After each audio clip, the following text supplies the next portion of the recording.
You have to know when to mix with it when it's peak maturity, and you have to have the discipline to continually care for it even when you don't feel like it on a particular day.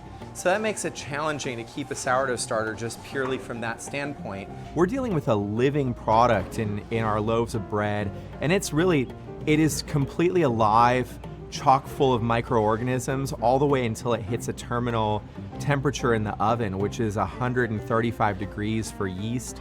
So the bread really is alive that entire 30-hour process. Those edges that lift up into the ear singe a little on the sides, create a little char, and we find that to be a really excellent flavor. In bread, anything that isn't quite this dark loses its crust, loses the caramelization, loses a lot of flavor. I understand not everybody is for crust, and there is bread for that. There's croissants for that. There's anything soft for that.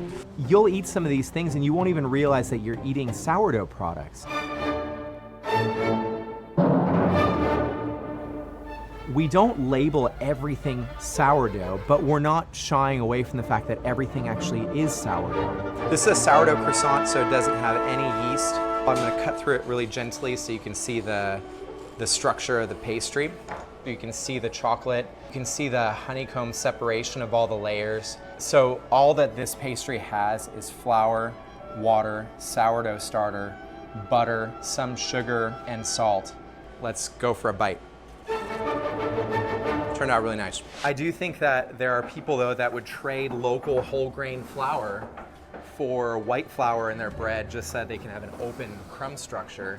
And I think that's the point at which you have made a decision more for your own pleasure as a baker than for the resulting bread that we have to remember is a form of nutrition. Water does play a really significant role in dough. The more water we create in dough, the more dough mass, actually the more ionic activity in that dough. And so that sort of helps along fermentation in its own way. It has a scientific process. There's a reason that dough production has taken on more water as a whole over time. But I'd like to caution the home baker from getting too obsessed over the size of the holes in the artisan loaves that they're creating and refocus to the quality of the flour that's being used. That should be a much bigger discussion that doesn't happen. Are you buying flour from your local mill? Do you have a local mill where you are? Can you figure out if there's a stone mill nearby? Can get a little precarious because these flour bags will break. You wouldn't think there'd be so much involved with just bringing flour in, but when you're working at these levels, it becomes a challenge.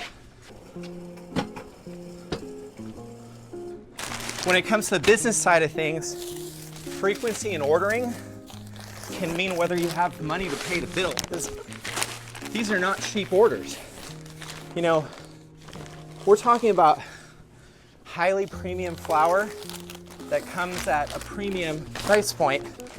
We have to buy a lot of it to be able to negotiate a decent price point and have margin. But if we buy too much of it, we lose cash flow too quickly. That has to go to some other investment or just to our operations. So managing ordering, I guess, is one of those things that you should have been paying attention to in business school, but it's so boring and irrelevant in school that it's better just to sometimes learn as you go.